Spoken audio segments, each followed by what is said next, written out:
Bienvenue dans la pause fitness. Alors, ce podcast est réservé à ceux qui veulent améliorer leur nutrition, leur entraînement et aussi peut-être leur style de vie.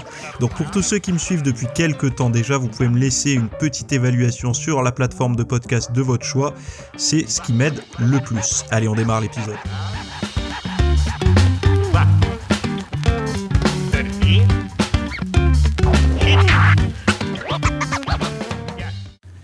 Salut à tous, nouvel épisode aujourd'hui. Alors, aujourd'hui, on va parler de pas mal de petites choses comme d'habitude. On va parler d'actualité en lien avec le style de vie, fitness, style de vie, en fait, je sais pas, efficacité, enfin, tous ces trucs-là. Je sais plus trop comment on peut les appeler maintenant parce qu'il y a tellement de termes et tout ça. Mais bon, le but, c'est d'avancer, d'être mieux dans sa peau, entre guillemets, hein, même si c'est pareil, ça c'est un peu un terme, je sais pas comment on peut l'appeler, mais c'est ce genre de terme, malheureusement, c'est un peu mis à toutes les sauces aujourd'hui. Moi, j'aime bien avoir une ligne directrice, c'est-à-dire le fitness comme encre, et après, d'essayer de trouver des petites choses tout autour de ça qui permettent d'améliorer ça. D'ailleurs, j'avais récemment, on en parlait avec des amis, c'est vrai que l'optimisation, en tout cas le fitness ne se cantonne pas que à l'entraînement et à la nutrition et au sommeil, la récupération, tout ça, mais bien à tout plein de petites choses comme ça. Alors moi j'aime bien aller explorer par exemple les gadgets, la psychologie, des choses comme ça. Et de plus en plus, je me rends compte que beaucoup de personnes, donc certainement ceux qui m'écoutent en podcast, donc peut-être toi, vous, je ne sais pas comment je dois vous appeler, mais en tout cas, de plus en plus de personnes se rendent compte qu'il n'y a pas qu'une seule façon d'avoir un style de vie fitness, mais en fait, il y a plein de petites façons d'améliorer son quotidien. Bref, petite introduction qui servait à rien, mais elle était nécessaire pour les nouveaux qui nous découvriraient et qui s'attendraient à un podcast uniquement sur combien de séries il faut faire pour prendre du muscle. Voilà, donc si je peux me permettre de faire une petite page de publicité avant de démarrer, j'ai fait ce week-end, donc j'ai sorti ce week-end. Alors la formation, moi je l'avais tournée il y a 15 jours, puisque j'ai quand même un petit peu d'avance maintenant, sur comment développer une volonté de faire. Alors, je sais, le titre est un petit peu violent, mais finalement, c'est la réalité. C'est-à-dire que même si le titre est un peu violent, c'est quand même la réalité, parce que après pas mal de lectures, de recherches et tout ça, j'ai pu mettre, je crois qu'il y a 27 ou 28 conseils pour développer sa volonté, et donc je les ai mis en lien directement dans une vidéo qui va durer pas mal de temps de mémoire, hein.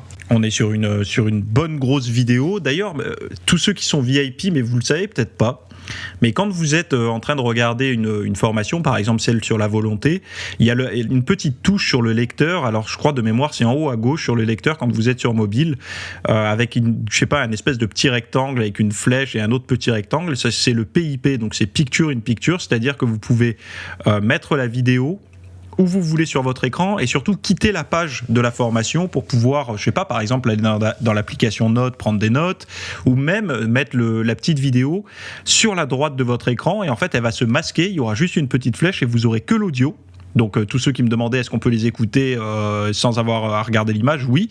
Et du coup la vidéo va se mettre sur le côté, vous n'aurez plus l'image, vous pourrez naviguer sur votre téléphone comme vous voulez. Évidemment, vous ne pourrez pas aller sur YouTube en même temps, sinon ça va couper la vidéo, mais vous pourrez écouter la vidéo, faire pause, reprendre.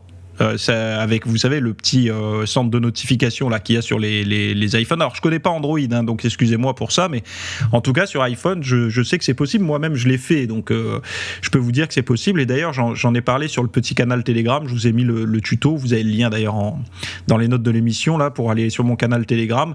Il y a le petit tuto. Donc, pourquoi j'ai voulu parler de la volonté ? Parce que, en fait, il y a une des très grosses problématiques des gens, c'est le manque de volonté. C'est le désir de s'entraîner, ils l'ont, ils ont envie de mieux manger, ils ont envie de mieux dormir, ils ont envie d'être fitness, ils ont envie d'avoir des abdos, ils ont envie de tout ça, tous ces désirs, ces envies, ils les ont. Mais par contre, la volonté de se mettre à travailler, donc à pousser, à faire tout ça, c'est plus compliqué. En tout cas, ils peuvent l'avoir parfois, c'est ce que j'avais noté, hein. Moi, j'avais mis, par exemple, le soir, en pensant à votre séance du lendemain, ça vous semble simple, vous êtes motivé et tout, et par contre, voilà, dès que le lendemain arrive, vous avez plus du tout la motivation, comme si à J-1 tout va bien et à jour J en fait, et la volonté elle s'est barrée, en tout cas elle a pas suivi votre rythme de la journée. J'avais mis aussi, vous n'arrivez pas à être rationnel devant un plat qui vous tente. Par exemple, je sais pas, vous êtes à la cantine du boulot, vous êtes n'importe où au restaurant, etc. Et quand vous choisissez sur la carte, vous n'êtes pas capable de prendre le choix rationnel par rapport à votre objectif. Vous êtes toujours tenté par le truc qui est bon au goût et vous savez qu'il va vous faire prendre du gras, etc. Mais ça peut être plein d'autres choses.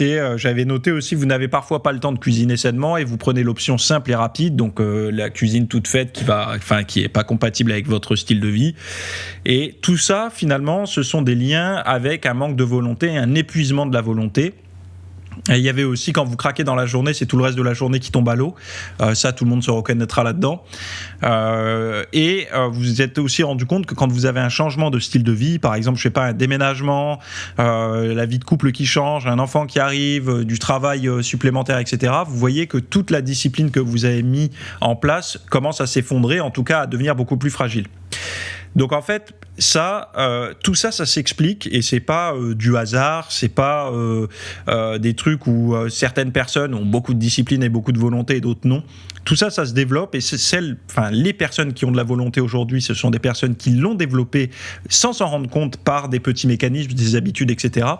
Et donc du coup, j'ai essayé de répertorier ça. Donc comme je vous dis, de mémoire, je vous dis le sommaire, 27 causes qui épuisent votre volonté sans que vous vous en rendiez compte, les 28 solutions concrètes pour développer votre self-control et votre volonté.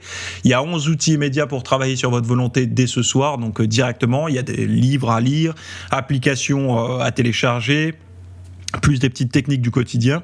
Et comme d'habitude, vous n'avez même pas besoin de prendre de notes durant le petit cours en vidéo, puisque vous avez un PDF avec tous les points clés. Donc franchement, je facilite à mort le travail.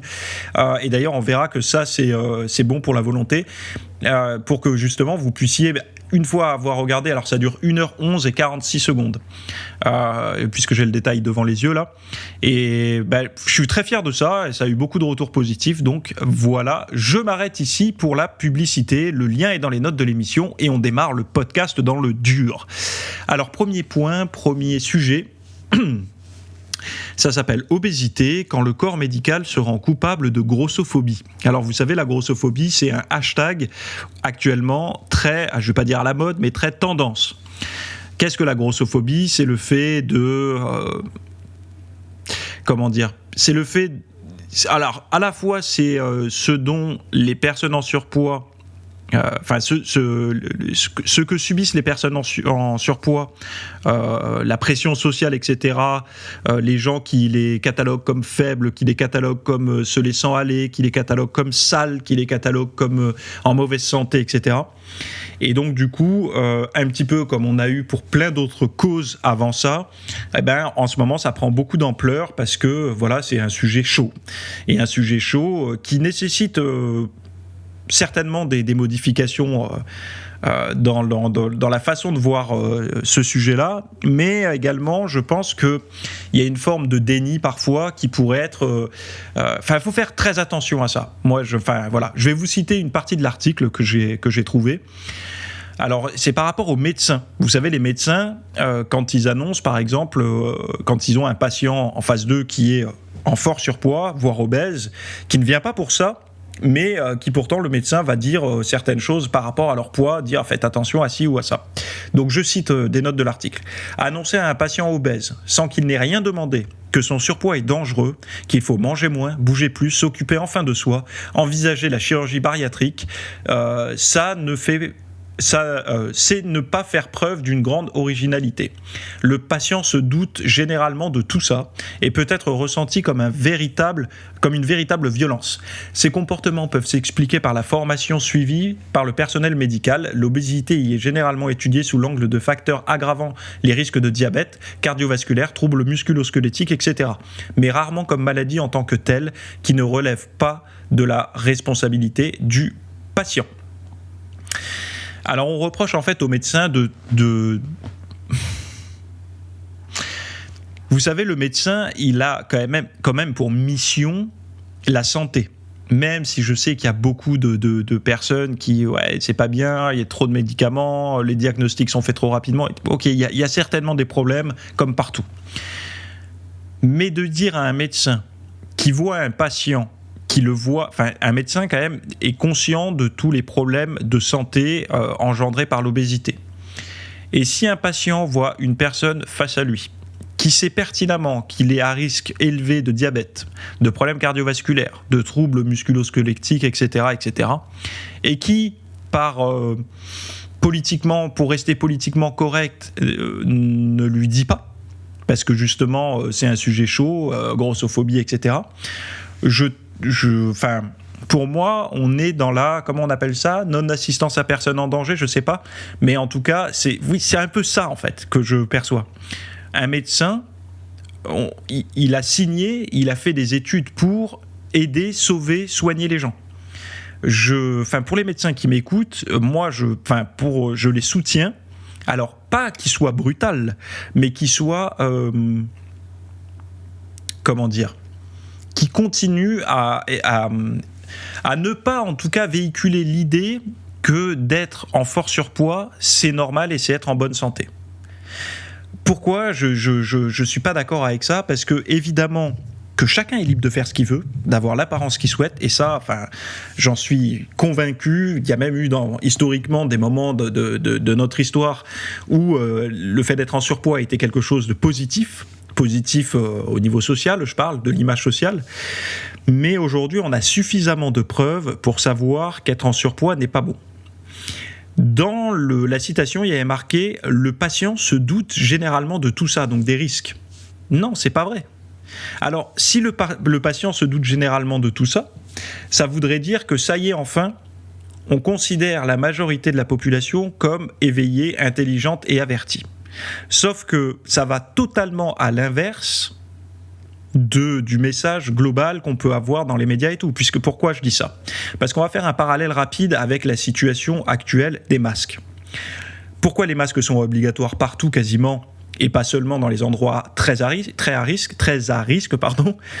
parce qu'en fait, ils savent très bien, ils nous considèrent comme, entre guillemets, peu disciplinés, ou en tout cas, ils se calquent sur... Moi, j'ai l'impression qu'ils donnent des conseils pour les moins avertis de tous, c'est-à-dire les personnes les moins... je vais pas dire intelligentes, mais les moins pertinentes, les moins ceux qui ont qui sont les moins connectés entre guillemets, et du coup les personnes qui vont avoir les moins bonnes habitudes. J'ai horreur de parler comme ça parce que ça voudrait dire qu'il y a une sous-catégorie de personnes et une catégorie intelligente. Mais bon, le QI montre bien qu'il y a quand même des petites différences par rapport à ça. Et j'aime pas ça. Je vous dis, parler comme ça, c'est séparer l'être humain en diverses catégories. Ça me dérange. Mais si on regarde les études, la psychologie et tout, il y a réellement des différences. C'est politiquement incorrect de le dire, mais il y a réellement des différences au niveau des intelligences, au niveau des prises de décision et tout ça. Donc moi, je me rends compte d'une chose, c'est que si vous regardez bien, et peut-être que vous en étiez pas rendu compte, mais la majeure partie des conseils, des recommandations, des ordres qu'on nous donne à la télé sont toujours pour les personnes qui ont le plus tendance... En fait, c'est comme s'ils parlaient qu'à des personnes qui ont le plus tendance à sortir des règles, à ne pas avoir de bon sens, etc. Donc du coup, après, ça s'applique à tout le monde, et les personnes qui ont un peu de bon sens, qui percutent un petit peu mieux, se demandent, mais je suis pas con, je veux dire, en pleine nature, mettre le masque, ça a aucune... ça sert à rien. Et par contre, en ville, oui, effectivement, c'est bien. Mais si on se fie qu'au bon sens des gens, malheureusement, ça marchera pas correctement. Donc vous avez bien vu comment ça se passe dans les médias. Donc quand ils disent là dans l'article, le patient se doute généralement de tout ça, et ben en fait c'est prendre les choses dans l'autre sens. C'est-à-dire qu'ils partent dans tous les médias, dans tous les articles, on considère les gens comme bêtes. Et là, comme par hasard, par rapport à la grossophobie, on considérait l'intégralité des gens en surpoids comme intelligents. Et ben pourquoi ? Est-ce que c'est pas possible qu'il y ait des personnes en surpoids qui pensent qu'ils sont aujourd'hui et dans le futur en super bonne santé ? Moi, je trouve et je pense qu'un médecin a pour rôle justement de dire... de toute façon, le médecin ne donne pas d'ordre strict. Le médecin, il dit ce qu'il en est de la situation par rapport aux statistiques, être en surpoids, ses risques de ci, de ça, etc. Après, là où je suis d'accord par rapport à l'article, c'est que le discours des médecins est beaucoup de personnes s'en plaignent par rapport à ça, qu'il est parfois trop brutal. Alors, un médecin, évidemment, il ne peut pas avoir de l'empathie tellement extrême. Il est obligé d'avoir des bornes, de se cloisonner un petit peu. Sinon, il voit 3 patients et il est complètement déprimé, quoi. Enfin, c'est normal. Il faut qu'il ait quand même une certaine distance par rapport au diagnostic et tout ça, pour pas se... Parce que s'il est empathique avec tout le monde, il annonce 2 ou 3 mauvaises nouvelles par jour, c'est bon, le mec, il est en dépression, quoi. Donc, il a besoin d'une certaine distance. Donc, il y a ça. Donc c'est pour ça que quand il pose des fois des diagnostics ou des constats, c'est perçu comme froid. Mais en même temps, peut-être que ça pourrait être intéressant. Et d'ailleurs, je crois que c'est fait. Commencer à avoir des cours de savoir comment parler en fait aux gens, de comment leur amener ça. Et évidemment, une personne qui est en surpoids, elle le sait qu'elle est en surpoids, mais elle ne sait peut-être pas qu'elle a des risques au niveau de la santé. Et peut-être, possiblement, que ça pourrait être des leviers pour elle, et des leviers d'agir directement et sur le long terme. Pourquoi je dis ça ? Parce que être en surpoids, ça a des conséquences long terme, mais perdre son poids, ça peut avoir des avantages aussi court terme. On peut avoir des avantages très court terme. Tout simplement, ces problèmes de grossophobie ne se posent plus à partir du moment où on perd son poids. C'est-à-dire que la grossophobie, on peut la combattre. Donc, c'est-à-dire, ça, c'est de la morale. Hein. C'est en fait, globalement, on aimerait, un petit peu comme le racisme, un petit peu comme tout un tas de choses, on aimerait que ce soit ancré dans la tête des gens et qu'on n'ait plus besoin d'en parler, que ça y est, ça soit la bonne conduite, soit comprise, etc. Moi, je suis d'accord avec ça, il n'y a aucun problème.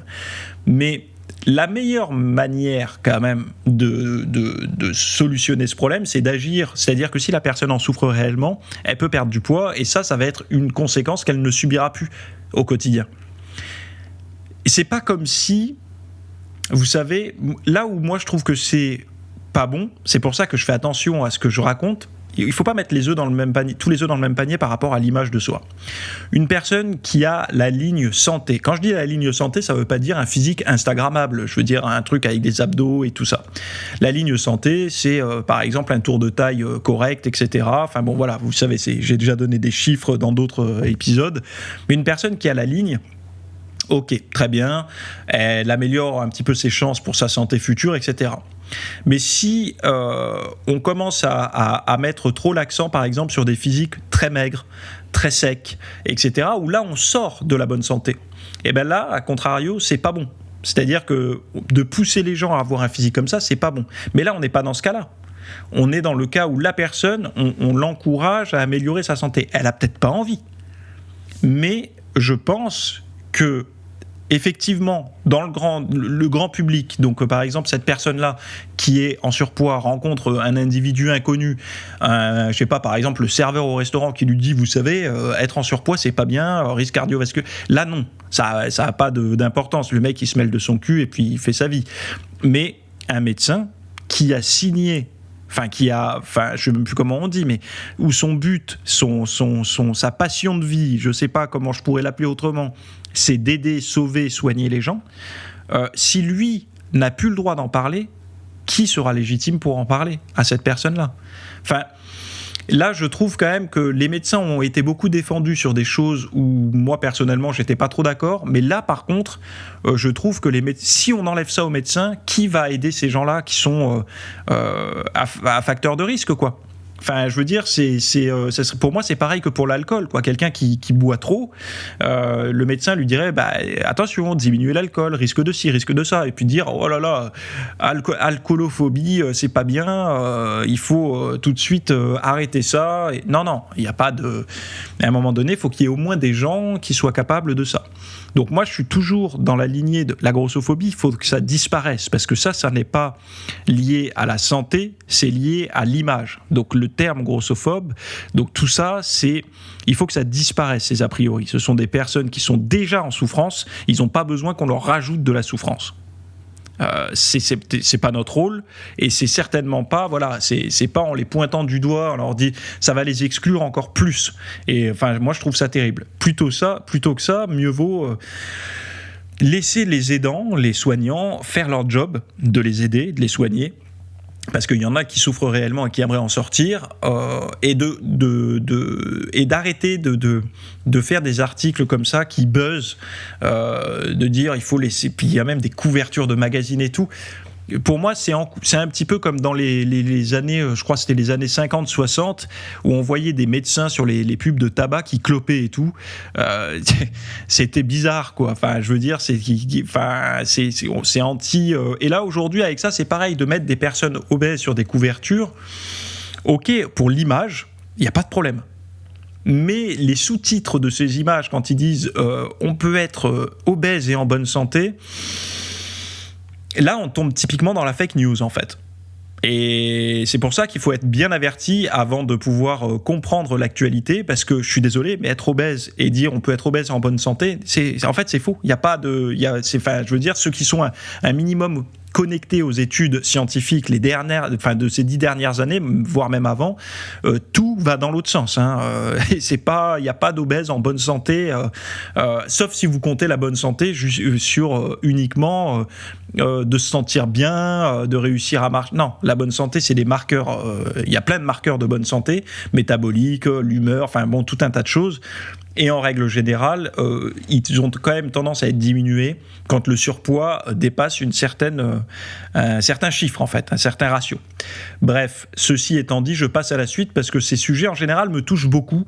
Parce que moi-même, ayant été en surpoids, je pense que le fait de savoir que c'est pas la norme pour sa santé, je parle pas pour le grand public, mais pour sa santé, aide quand même à avoir en tâche de fond l'objectif de perdre ce poids. Voilà, c'est mon point de vue. On peut ne pas être d'accord avec moi, c'est mon point de vue. Deuxième article, comment une paire de semelles intelligentes a fait de moi un meilleur coureur. Alors c'est un article que j'ai récupéré là sur un site scientifique, enfin pas scientifique mais technologique et tout ça. Alors ça s'appelle le NURV, N-U-R-V-V, se compose de 2 parties, les semelles intérieures qui abritent tous les capteurs et les 2 trackers qui se clipsent sur vos chaussures de course préférées. Chaque semelle intérieure dispose de 16 capteurs qui détectent la pression que vous exercez sur votre pied à chaque pas que vous faites. Avec l'application et les trackers, ils peuvent tout analyser en temps réel, de la longueur du pas à l'équilibre du pied, pour vous donner des commentaires sur la façon de réduire les blessures, etc. Bien que les semelles elles-mêmes ne soient pas nouvelles, la société a déployé des mises à jour majeures depuis leur lancement au premier semestre 2020. Donc voilà, vous avez toutes les notes dans les notes du podcast, hein. Mais c'est vrai que là, on commence vraiment à rentrer dans le biofeedback, 16 capteurs au niveau de la plante des pieds. On commence vraiment à rentrer là-dedans. Je pense qu'on pourra avoir également, avec les algorithmes et tout, des techniques pour avoir une meilleure efficacité de course et tout. Ça peut être une technique, là, notamment une personne qui avait mal au genou ne dit pas avoir guéri son problème de genou, mais bien améliorer un petit peu ses problèmes de genou. Mais je pense également que ça peut être intelligent, ce genre de choses. Alors, il faut encore voir une chose, c'est que tous ces trucs connectés, est-ce qu'à un moment donné, c'est pas le corps, il n'en a pas plein plein les cellules de se prendre plein de rayons comme ça, de trucs qui le traquent de partout. Moi, je pense que ce genre de choses peut être bien en traitement, en périodique. Je donne un exemple. Je connais quelqu'un dans mon entourage qui a pu soigner des gros problèmes de dos avec des semelles orthopédiques. Et c'est pas un sportif. C'est quelqu'un qui travaille, qui a un métier physique et qui avait régulièrement des problèmes de dos. Et bien, ce genre de semelle l'a aidé, pas les semelles connectées, mais les semelles orthopédiques l'a aidé à solutionner ses problèmes de hanches. Et c'était bas du dos et hanches. Et donc, du coup, si ce genre de semelles connectées, qui ne sont pas des semelles, comme je viens de dire, orthopédiques, hein, mais si ce genre de semelles connectées peut indiquer, attention, vous avez une pression beaucoup plus importante à tel endroit du pied et de tel côté par rapport à l'autre, etc., de pouvoir poser un diagnostic et donner des données beaucoup plus pointu en plus du contrôle clinique fait par le professionnel de santé pour justement ce genre de choses. Et moi, si je peux me permettre de détourner l'utilisation des nerfs là, de ces fameuses semelles, c'est d'essayer de creuser dans ce sens-là, de savoir comment améliorer un diagnostic pour avoir un traitement beaucoup plus efficace, que ce soit en termes de semelles, en termes de, de posture, etc. D'arriver chez le kiné. Par exemple, vous arrivez chez le kiné avec tous ces éléments-là, c'est bien plus que simplement répondre à ces questions, plus son rapport, son comment on appelle ça, un diagnostic clinique, c'est ça ? Oui, je crois que c'est ça. Et donc du coup, enfin voilà, moi je trouve de toute façon ce genre de technologie, c'est comme la Fitbit, vous savez, les montres connectées et tout. Et je m'en sers encore, hein, j'en ai une, je m'en sers encore, mais de manière périodique sur des moments qui sont autres. Par exemple, j'aime bien mesurer le week-end, qu'est-ce qui se passe de mon week-end, parce que les jours de ma semaine se ressemblent. C'est-à-dire que je bosse à telle heure, je m'entraîne à telle heure, je marche quasiment toujours la même longueur, etc. Donc, après l'avoir porté une semaine, ça change plus trop, quoi. Mais par contre, le week-end, les activités sont différentes et j'aime bien la porter le week-end parce que pour voir un petit peu d'une journée à l'autre, par exemple, quand je fais le ménage, le repassage, le jardin, que je vais marcher, que je fais du vélo, que je fais tout un tas de choses comme ça, et de voir un petit peu tout ça et de voir les différences par rapport à un week-end, à un autre, quoi. Et tous ces trucs-là de biofeedback, j'aime bien les utiliser de manière ponctuelle, mais ne pas tomber dans si je l'ai pas, je me sens mal, quoi. Parce que je pars du principe que ça peut aider, mais également orienter ou même psychologiquement atteindre négativement les gens. C'est-à-dire que quand on voit qu'on n'a pas fait le nombre de pas nécessaire, on va se sentir mal. Quand on n'a pas brûlé suffisamment de calories alors qu'on a fait une super séance de muscu et qu'on voit qu'on n'a pas beaucoup brûlé de calories, on va pas se sentir bien. Et des fois, je pense que d'avoir ses propres instincts, c'est quand même aussi une bonne chose. C'est-à-dire que quand on a fait une bonne séance et qu'on se sent bien après, on n'a pas besoin d'une montre qui nous dise c'est bien ce que tu as fait. On le sent en fait. Et donc, ça peut être bien ponctuellement, mais moi, j'aime bien utiliser à d'autres fins que pourquoi c'est fabriqué à la base, quoi. Bref, je passe à l'article suivant. Donc bon, je rappelle, mais allez faire un tour sur mon petit canal Telegram, c'est gratuit, je le répéterai jamais assez, mais je partage plein de petits trucs comme ça, et des fois il y a des sondages et tout. Je vous mets le lien dans les notes là, c'est le petit lien pour aller sur Telegram. Alors, santé métabolique, vaut-il mieux faire du sport le matin ou l'après-midi ? Il y a eu une étude qui a testé pas mal de personnes qui avaient d'ailleurs certains des pathologies et le résultat, donc par rapport aux participants qui s'entraînaient le matin, ceux qui ont intérêt, alors c'est vraiment de la traduction anglais-français, ceux qui ont fait du sport l'après-midi ont tiré des effets bénéfiques supérieurs au niveau de la sensibilité à l'insuline, la performance à l'effort et la perte de masse grasse. Il faut noter que d'autres études ont montré que des résultats différents. Constater que l'entraînement le matin serait plus efficace, notamment lors de l'exécution et pratiqué avant le petit déjeuner. Donc en gros, on voit bien que des études, quand ils prennent des gens et qu'ils trouvent parfois des choses comme ça, parfois l'inverse, c'est que c'est pas des grosses tendances. C'est que bien il y a d'autres données à prendre en compte, le statut de la personne, etc. Je pense qu'une personne hyper sèche, qui n'a pas de gras, et on lui fait faire du sport à jeun, ça va être certainement moins bénéfique pour elle qu'une personne qui a du poids à perdre. Pourquoi ? Parce qu'en fait, une personne qui est déjà sèche, faire du sport à jeun, les calories qu'elle va brûler en plus ça va pas être aussi bénéfique qu'une personne qui a beaucoup de gras à perdre. Donc ça peut être déjà une première donnée. Là c'est ce que je raconte, c'est par rapport à mes propres connaissances. Attention, c'est pas par rapport à ce que dit l'étude. Enfin si, parce que justement l'étude dit que il peut y avoir des différences en fonction des études. Mais moi je pense qu'il faut pousser beaucoup plus loin l'individualisation. On ne trouvera jamais en fait par rapport à en prenant un groupe de gens standard, c'est-à-dire que je vais dans la rue, je mets dans mon panier 100 personnes, et piocher dans la rue comme ça, les personnes sont tellement différentes que les résultats seront, on ne pourra pas trouver en fait une grande tendance.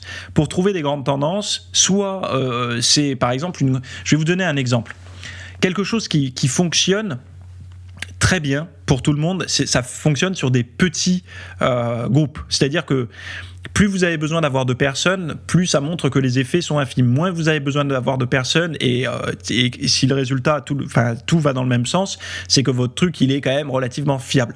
Admettons, si je prends 5 personnes dans la rue, petit nombre de personnes, que je leur mets la flamme d'un briquet sur le doigt, ça va tous les brûler. Il y a peu de chances qu'il y en ait un qui se dise « Ah, ça me chatouille, ça fait du bien ». Donc là, on voit bien que c'est fiable. Quand on brûle le doigt d'une personne, elle a mal. Donc on n'a pas besoin de prendre 10 000 personnes. On voit que 10 personnes, ils vont aussi être brûlées, 20 personnes aussi, donc ils vont pouvoir en dégager une tendance.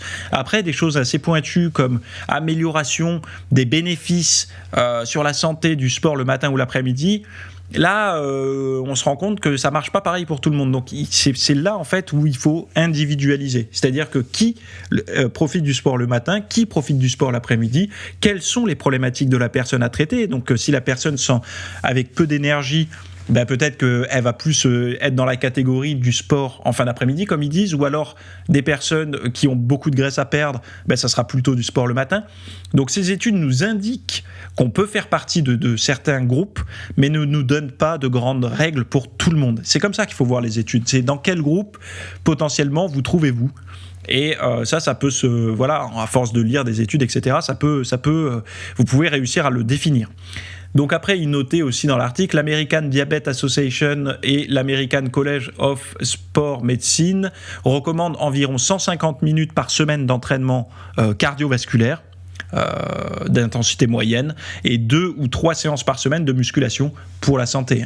Donc là, 150 minutes de cardio, c'est pas énorme, mais ça fait quand même le job. Enfin, quand vous faites 150 minutes de cardio par semaine, ouais, vous faites quand même du cardio.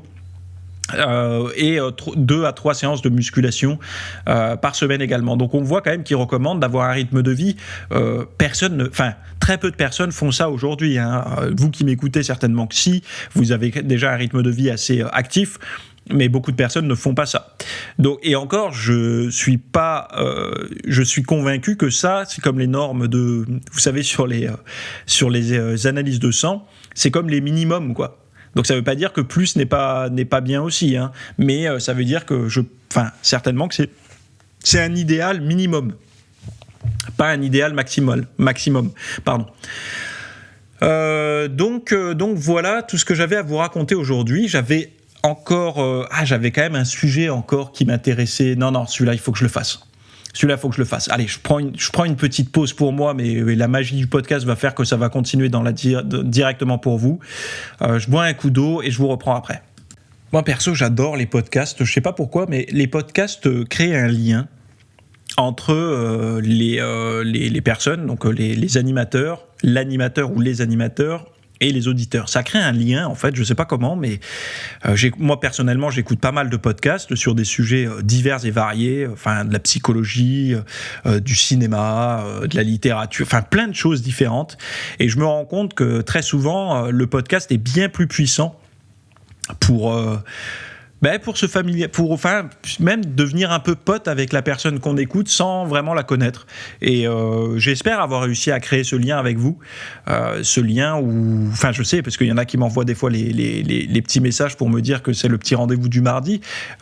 Moi, j'adore ça parce que j'adore l'être, ce petit rendez-vous pour vous, mais j'adore aussi avoir mes propres petits rendez-vous avec d'autres podcasteurs et je trouve ça génial. Donc voilà, petite bulle de détente avant de commencer sur ce sujet qui s'appelle 7 clés pour en finir avec la solitude. Alors là, on rentre dans la psycho. Donc, il donne là dans l'article 7 clés pour en finir avec la solitude. C'est toujours des mots, des titres un peu ravageurs. Ce serait trop beau de pouvoir en finir avec un article, mais voilà les notions qu'il donne. Premier point, s'interroger sur ses besoins. Donc, il est important de hiérarchiser ses besoins et ses manques pour ne pas se tromper de priorité. Deuxième point, prendre soin de soi. L'isolement et le repli sur soi non volontaire sont des facteurs d'altération de l'estime de soi. Plus on se sent exclu, moins on s'attribue de valeur personnelle et moins on se traite bien. Troisième point, combattre la négativité. Les chercheurs ont constaté que le sentiment de solitude et d'isolement rendait les gens plus négatifs et plus critiques. On en est au 4e point, se relier. Donc l'un des pièges de l'isolement et du sentiment de solitude est de négliger les petits liens du quotidien. 5e point, prendre soin des autres. Se sentir utile renforce la bonne estime de soi et change la dynamique relationnelle. 6e point, se remettre en question. Notre famille était-elle ouverte ou fermée, dans le jugement ou tolérante, radine ou généreuse, etc., etc. Donc la remise en question, quoi. Et 7e point, bien dormir. De nombreuses études ont montré que le manque de sommeil ou un sommeil de mauvaise qualité avait eu un effet désocialisant. Donc voilà, voilà 7 points à travailler, 7 clés pour travailler un petit peu ce sentiment de solitude qui va beaucoup avec le contexte actuel, je trouve. Et c'est vrai que beaucoup de personnes le disent quand ils se sentent seuls. Moi, des fois, ça m'arrive de parler à des gens et je leur dis, mais est-ce que tu ressens ça, par exemple, quand tu vas voir un ami ? Comment tu ressens ces problématiques-là ? Et en règle générale, ils me disent non. Et souvent, je leur dis, mais comment quand par exemple tu vas boire un café avec un pote l'après-midi, ou est-ce que ta fin de journée et tu te sens aussi même si tu es seul dans la fin de journée parce que tu es rentré chez toi, est-ce que tu ressens la même chose que d'habitude ou c'est différent? Et souvent les gens disent que c'est différent, ils se sentent mieux, etc. Donc oui, ces petits liens, mais c'est vrai que la solitude a quelque... Alors, avant de terminer ça, je vais parler un petit peu de manière personnelle. Moi, j'ai remarqué une chose que j'ai réussi à catégoriser plus ou moins 2 types de personnalités. Il y a des personnalités... Par rapport... Je parle avec la solitude. Il y a des personnes qui s'épuisent dans la solitude. C'est-à-dire que quand ils se sentent seuls, ils se sentent pas bien, ça a tendance à les mettre vraiment très rapidement dans un sentiment de mal-être, etc. Et à l'inverse, il y a des personnes qui ont besoin de la solitude pour se ressourcer temporairement avant de retourner dans un contexte social plus riche. Je fais partie de la 2e catégorie de personnes. Alors, est-ce que c'est dû à mon enfance ? Moi, vous savez, j'ai grandi entouré de nature. J'en ai déjà parlé dans plein de podcasts et plein de vidéos. J'ai grandi mes premières années de vie, jusqu'à mes 10 ans, à peu près, j'ai grandi avec 80 hectares de forêt autour de moi. C'est-à-dire que je n'avais pas de ville ni de village à proximité. Je vivais dans une ferme aménagée. Alors attention, les 80 hectares, on n'était pas propriétaire. Mes parents étaient gardiens. Vous savez, je ne sais pas si ça se fait encore aujourd'hui, d'être gardien d'une propriété. C'est-à-dire qu'il y avait des riches parisiens qui avaient en campagne une très belle demeure. Ils avaient aménagé les granges en logement et pour mettre entre guillemets ce qu'on dirait avant le petit personnel. Et le petit personnel, c'était mon père et ma mère. Et donc du coup, ils s'occupaient de cette demeure en échange d'avoir un logement. Et moi, j'ai été élevé là-dedans. La chance que j'ai eue, parce que moi j'ai réellement vu ça comme une chance, beaucoup auraient dit la vie a été dure. Non, pour moi ça a vraiment été une chance parce que j'ai été connecté à la nature tout de suite. C'est-à-dire qu'autour de moi, c'était de la forêt. Alors, c'était la Sologne, pour vous donner une localisation. Aujourd'hui, je vis dans le sud de la France, mais à l'époque, c'était la Sologne. Je vivais là-bas. Autour de moi, c'était de la nature. Donc, forcément, et j'en suis convaincu que ça a conditionné ma façon d'être. C'est-à-dire que moi, la nature me ressource. La nature me donne de l'énergie. Et ce côté... inverse, c'est-à-dire le centre-ville avec beaucoup de monde et tout, a tendance plutôt à m'épuiser. Je suis moins équipé pour ça que pour la nature et le côté sauvage des choses. Mais ce qui ne veut pas dire que la solitude est bonne pour moi. Ça veut dire que je peux aller dans la solitude me ressourcer. Mais y rester trop longtemps n'est pas bon. C'est là où il y a un piège, et j'en parlais à un ami qui est comme moi. Le piège, c'est qu'on apprécie tellement la nature et la solitude qu'il faut faire attention, parce qu'on peut trop s'isoler.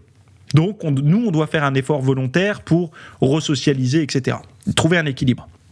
Et il y a des personnes, c'est l'inverse en fait. Il y a des personnes qui vont se ressourcer quand ils sont avec du monde, mais donc du coup, vu que c'est positif pour eux, ils vont en abuser. Et donc après, finir un petit peu, ne plus savoir où donner de la tête, parce qu'ils savent plus si c'est des amis, pas des amis. Ils vont tomber, vous savez, dans pas les complots, mais les ragots, les machins. Et eux, ils auraient besoin d'aller dans la nature un petit peu pour souffler et décompresser. Et en fait, comme je le disais pour plein d'autres sujets, c'est un état d'équilibre. Mais on a une dominante quand même. Moi, je sais que ma dominante, c'est je me ressource alors quand je dis la solitude, ça peut être en couple ou en petit comité, c'est pas forcément être seul comme un con, ça veut dire être en petit comité dans la nature, dans des lieux paisibles, et après revenir un petit peu plus on va dire au monde avec plus de circulation, plus de bruit ambiant, etc. Mais il faut jongler entre les deux, sinon on se désadapte en fait, et c'est pas bon. Et c'est là où en fait les deux types de gens, donc ceux qui sont pro-social, donc qui ont besoin de faire beaucoup de choses, vous savez, d'être en centre-ville, de voir les choses bouger, voilà. Et ben c'est comment on appelle ça, des gens qui sont urbains, etc. Ces gens-là, on a besoin de les mettre ponctuellement dans la nature pour qu'ils créent cet équilibre, et inversement, moi j'ai besoin ponctuellement d'aller dans les endroits où il y a du monde pour justement ne pas être carencé en ça, entre guillemets, si je peux dire les choses comme ça. Et je sais pas pourquoi je parlais de tout ça, mais oui, parce que justement cet article-là sur la solitude, avec les 7 clés pour en finir avec la solitude, encore une fois, donc les choses qu'il y a écrites sont très bien, Mais je pense que la première chose, c'est savoir quel est votre penchant de base. Alors, je m'avancerai pas parce que je suis pas psychanalyste ni rien, mais je trouve quand même que de voir dans quelles conditions on a grandi peut aider sur ce pourquoi on est adapté. Moi, je sais que je suis beaucoup plus rassuré en pleine nature qu'en centre-ville. Alors que certaines personnes, on les met de nuit en pleine forêt, ils sont terrorisés. Moi, ça me pose... Enfin, je suis pas effrayé par ça, personnellement. Pourquoi ? Parce que j'ai vécu ça. Enfin, j'allais couper du bois avec mon père dans la forêt de jour, de nuit, quand j'étais petit. Je n'ai pas... ça n'est pas pour moi des lieux hostiles. Par contre, un centre-ville, je vais pas dire que je serais terrorisé d'aller en centre-ville la nuit, c'est pas vrai, puisque je l'ai déjà fait plein de fois, mais je me sens moins dans mon élément. C'est-à-dire que j'ai moins les codes de la ville que de la nature. Et essayez de voir, pour vous, est-ce que vous avez plus les codes du village, de la ville, du gros centre-ville, de la campagne et tout ça. Et ça peut, je pense, certainement vous aider à mieux vous connaître et à vous remettre un petit peu en question sur certaines choses. Donc c'est le point, se remettre en question, quoi. Bref, et se relier aussi pour essayer d'aller un petit peu voir l'opposé, quoi. Bref, je m'arrête ici. Ce sont des sujets que tout le monde n'a pas forcément envie de développer, mais je pense que ça va en lien avec un style de vie fitness, encore une fois, parce que les sentiments de solitude ne sont pas des sentiments positifs, et vous le savez, pour tous ceux qui suivront ou qui ont suivi ce que j'ai raconté sur la volonté, dès qu'on commence à avoir un mal-être, une douleur physique ou mentale, ça a tendance à nous épuiser notre volonté, donc on a tendance à procrastiner, on mange moins bien, on fait moins de sport, et en fait, c'est pour ça que je vous dis que ça n'est pas que sport, sommeil et nutrition. Il y a aussi un gros facteur psychologique, style de vie. C'est pour ça que je parle de tous ces sujets divers et variés, parce que je sais que ça vous intéresse, et je sais aussi que c'est pertinent pour avancer dans une compréhension plus globale de notre style de vie fitness. Voilà. Bon, je m'arrête ici. La volonté, si vous avez envie de la développer, ou en tout cas si vous voulez comprendre les codes de la volonté de faire que toutes les personnes ont, enfin toutes les personnes qui ont une volonté de faire, si vous voulez comprendre leurs codes, c'est en lien dans les notes de ce podcast. Et on se retrouve sinon la semaine prochaine pour le prochain épisode. Salut!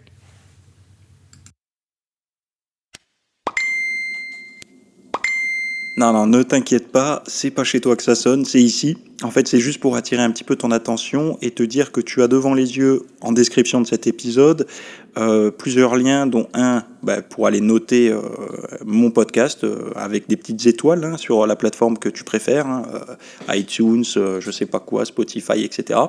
Mais également, tu peux aller retrouver tous les liens que j'ai cités dans l'épisode.